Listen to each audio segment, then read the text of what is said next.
Hands concerning Wing Biddlebaum.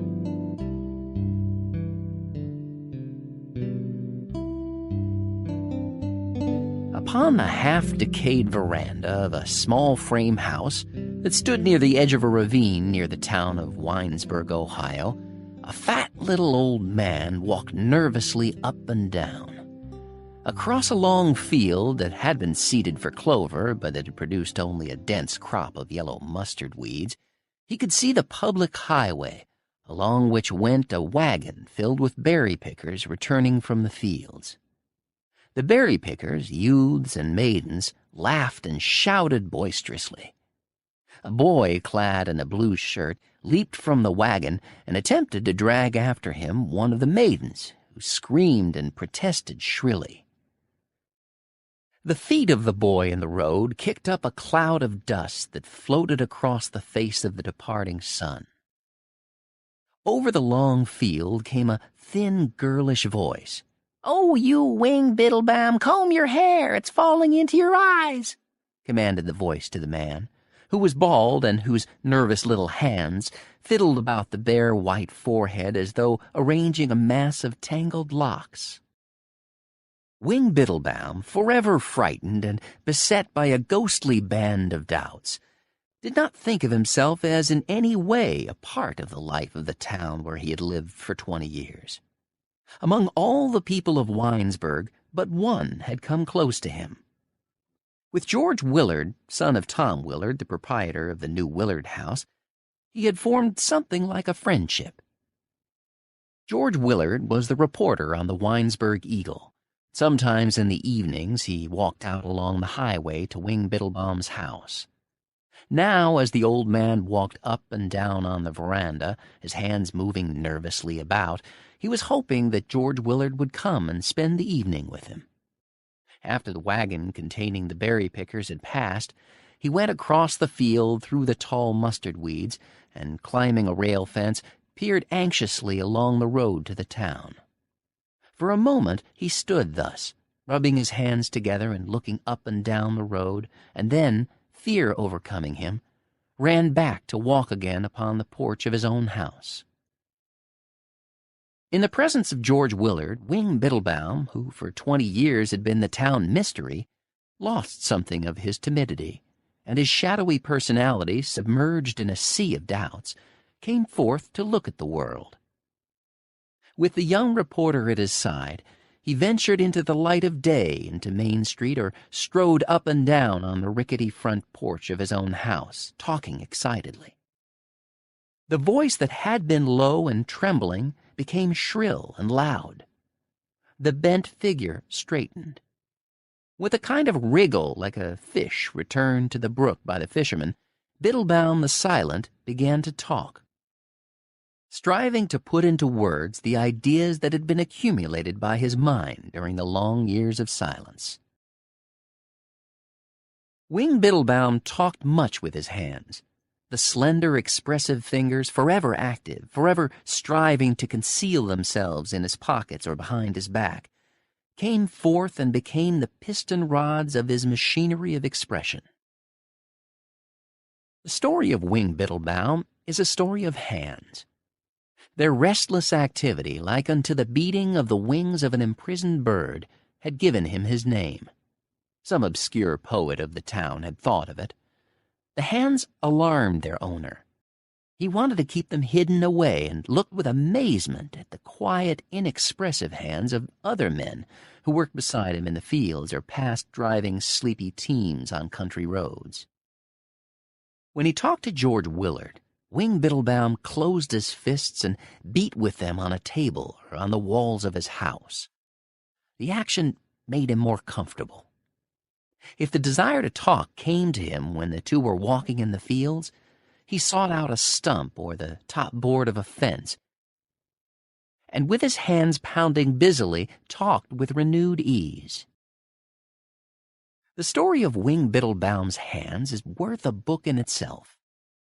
Sympathetically set forth, it would tap many strange, beautiful qualities in obscure men. It is a job for a poet. In Winesburg, the hands had attracted attention merely because of their activity. With them, Wing Biddlebaum had picked as high as 140 quarts of strawberries in a day. They became his distinguishing feature, the source of his fame. Also, they made more grotesque an already grotesque and elusive individuality. Winesburg was proud of the hands of Wing Biddlebaum in the same spirit in which it was proud of Banker White's new stone house and Wesley Moyer's bay stallion Tony Tip that had won the 2:15 trot at the fall races in Cleveland. As for George Willard, he had many times wanted to ask about the hands. At times, an almost overwhelming curiosity had taken hold of him. He felt that there must be a reason for their strange activity and their inclination to keep hidden away, and only a growing respect for Wing Biddlebaum kept him from blurting out the questions that were often in his mind. Once he had been on the point of asking. The two were walking in the fields on a summer afternoon and had stopped to sit upon a grassy bank.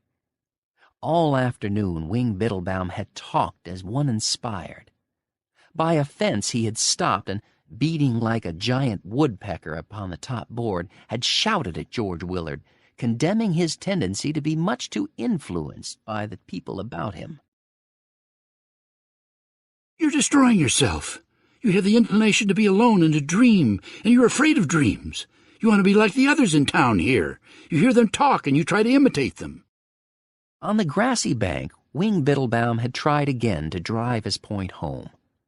His voice became soft and reminiscent, and with a sigh of contentment, he launched into a long, rambling talk, speaking as one lost in a dream.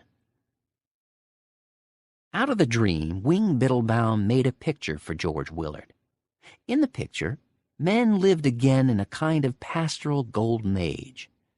Across a green, open country came clean-limbed young men, some afoot, some mounted upon horses.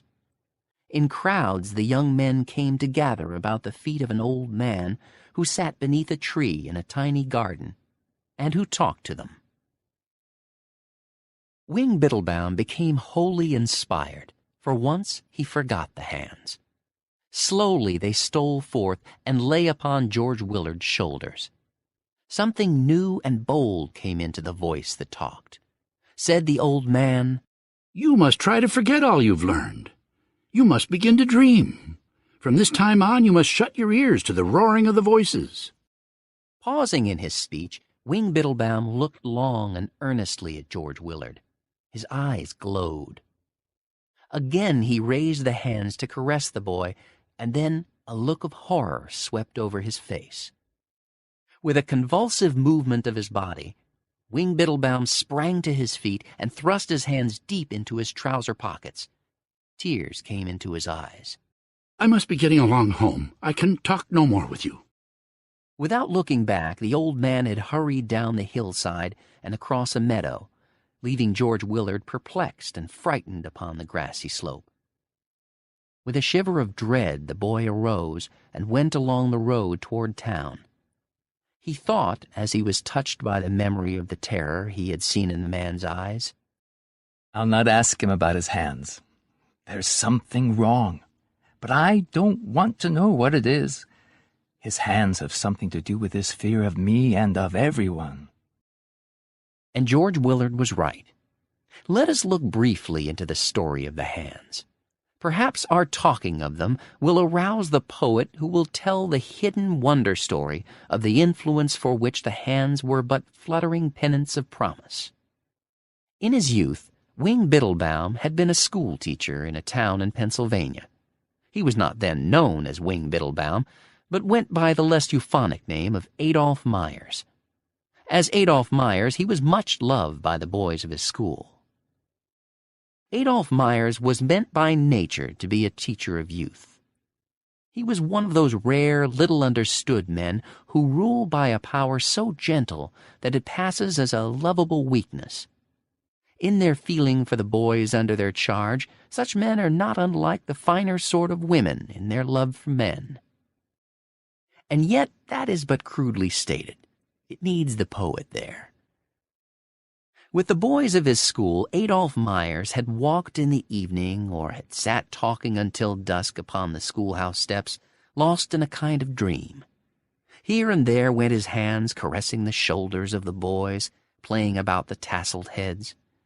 As he talked, his voice became soft and musical. There was a caress in that also.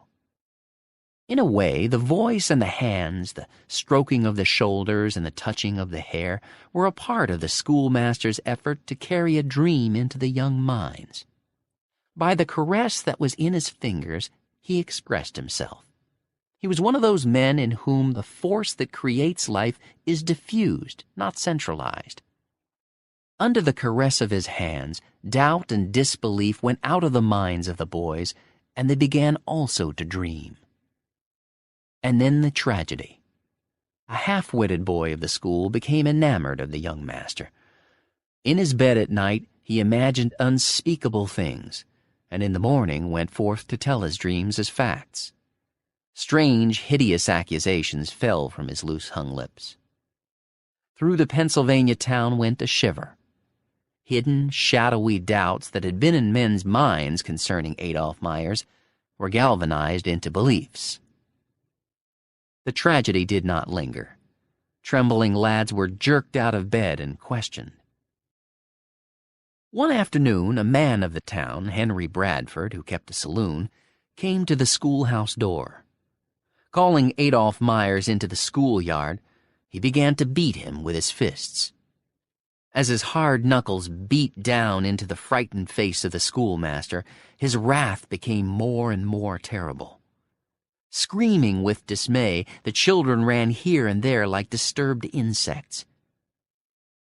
Roared the saloon keeper, who tired of beating the master and had begun to kick him about the yard. "I'll teach you to put your hands on my boy, you beast!" Adolph Myers was driven from the Pennsylvania town in the night.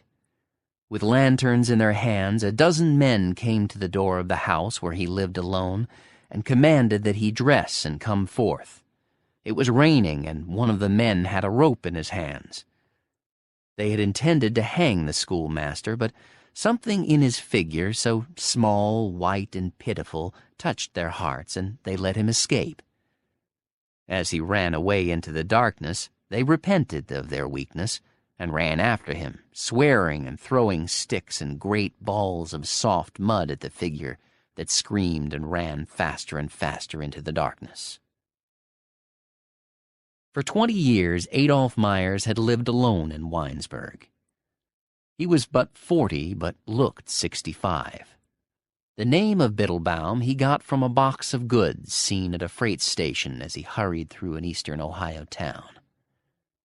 He had an aunt in Winesburg, a black-toothed old woman who raised chickens, and with her he lived until she died.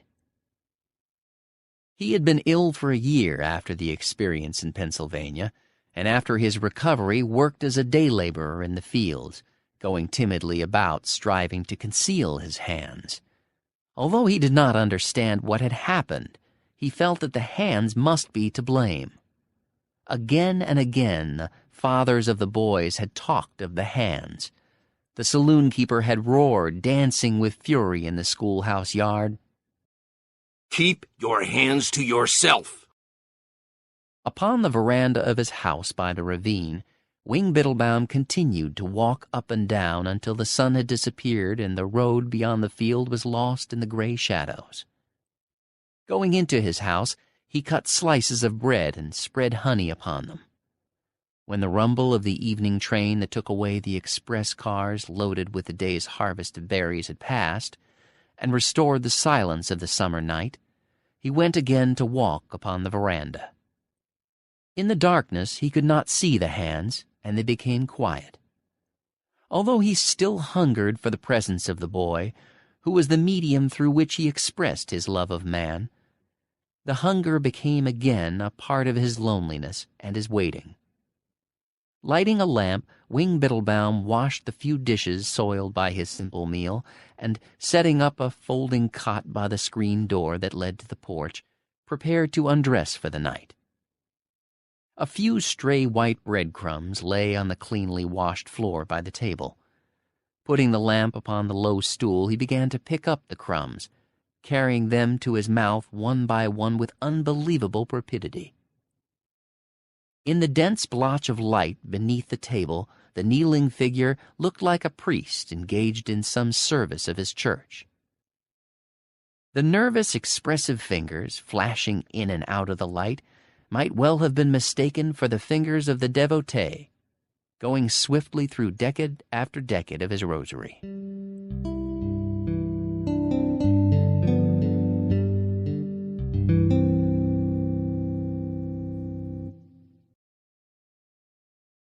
Thank you for watching the video. Subscribe to hear more great stories.